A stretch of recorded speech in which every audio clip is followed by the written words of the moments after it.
There's apparently huge granite slabs that are above the king's chamber that are, I don't know how many, 50 of them that weigh something like 70 tons They each, do. and so that's got to be a couple 100 feet up in the air.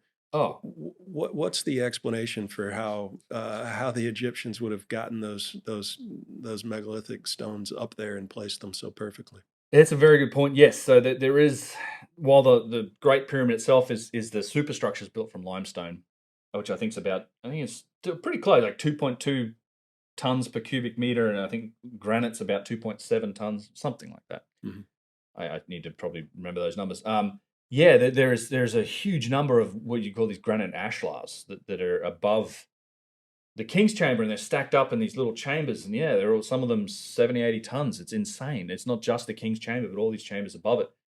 And I don't know how you explain how they got those things up there. I've not heard an adequate explanation for it, because not only are we talking about, the king's chamber, like where it is in the superstructure of the pyramid, like a couple 100 feet off the ground relative to the ground that the pyramid sits on. But the people don't realize that the Giza plateau is a slope. The pyramid's on a high spot of the plateau, so there's actually, you've got to get them all the way up to the pyramid in the first place, and then somehow lift them up and precisely shape them and fit them together. Because this is again another example of this incredible, megalithic mortarless architecture. If you've ever been in the King's Chamber, like it's just breathtaking work. Like the way these pieces all fit together.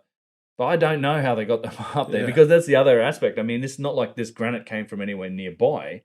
Most of it came from a place called Aswan, which is in Upper Egypt in the south. Giza's in Lower Egypt. It's 500 miles away. Um, so you had to get this stuff quarried And, 500 and they miles didn't away. have the wheel. Is that correct? So it's Well, not like they put it on a car and drove it down. right. Yeah. So Well, this is one of more. This is again, you're uncovering some of the many contradictions when you dig into this story. It's not only did they not have the wheel. Many Egyptologists don't credit the Old Kingdom Egyptians with the ability to quarry granite. wow. Right? It's mind-bogglingly weird that they don't. I mean, I won't say all. There are some that are like, well, obviously they could because they're using this granite, but there's no evidence for them having the ability or the tools and technology to quarry granite. Yet, Old Kingdom structures are replete in these huge granite lumps, and it's not only there's all sorts of geological implications with this, because they would say, well, the people that say, well, I couldn't quarry granite, they would use what they'd call surface granite to make these pieces. Now, if you've ever seen granite outcrops, I mean, on the surface of stuff, there's some big chunks here and there, but a lot of it's flaking apart. It's very difficult to imagine that you could find a piece big enough that you could shape a single, 70-ton block out of it without it having defects and cracking and falling apart. But when you actually look at the stone, and this is true of a lot of the granite in the pyramid, plus in the middle pyramid structure, the mortuary temple, huge quartz crystal inclusions, like much, and this would make it a much tougher material to work. And this would, like, for kitchen counter purposes, it'd be a difficult stone to work. But you don't get that type of stone, that high quality, large crystal inclusions from surface level granite. You have to dig it out from 10, 15 meters inside a granite outcropping, go down that deep.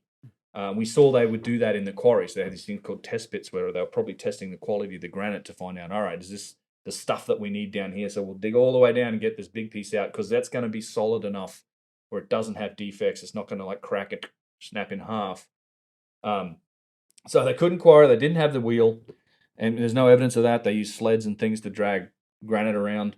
So presumably they quarry it in the south, and then they would use the Nile. They would ship the stuff up to the Okay. north, like upstream, or sorry, downstream, because the Nile flows south to north. It's higher in the south, therefore Upper Egypt, lower in the north, Lower Egypt, and then ship the stuff up to the pyramid. But there's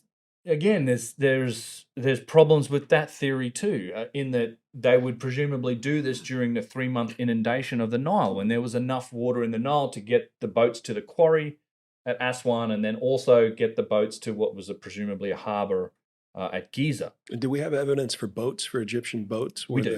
they and how? Well, we certainly do. There was a quite a large boat discovered in a boat pit around the pyramid.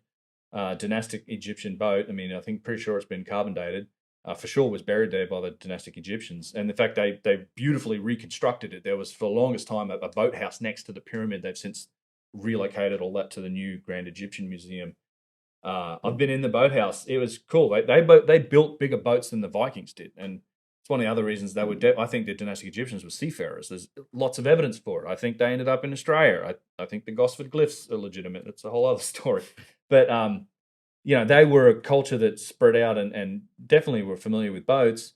There's no real evidence for the size of boat that would be required to transport some of the granite pieces. And I think there's a huge problem here as well, because we've been talking about granite artifacts, like the stones that are in the Great Pyramid, like 70-80 tons.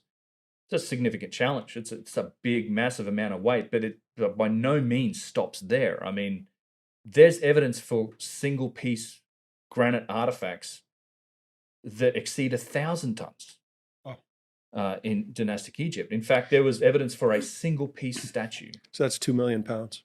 Yeah, 1,000 tons. Yeah. 2 million pounds. There is a statue at a place called Tanis, which is even further north. You're talking about 1,000 miles from the quarry for this stone in Aswan. And this statue, you consider the size of the Statue of Liberty, not with the pedestal, just the lady herself, about the same size. Wow. The big toe on this statue is about the same size as the big toe on the Statue of Liberty, but made from a single solid piece of granite and perfectly made. And there's the evidence for that statue is at a place called Tanis. So that block, and we know they didn't ship stuff finished. So that block may well have been 1,500 tons. We don't know. But how do you move a piece of stone that big?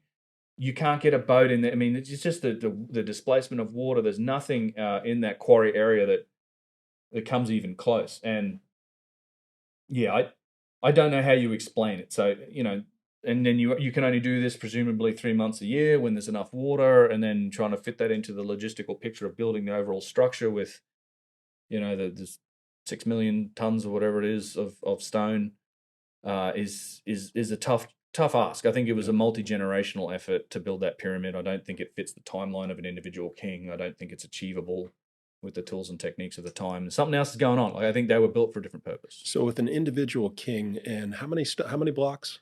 About 2.5 million blocks of stone in the Great Pyramid. And so within a king's lifetime, how often would you have to place a block? Well, so the math on this is, so if you go with the idea of 2.5 million blocks of stone, individually they weigh maybe between 2 and 3 tons a pop on average. Obviously, there's the granite ones in the center that weigh like 60, 70 tons a go.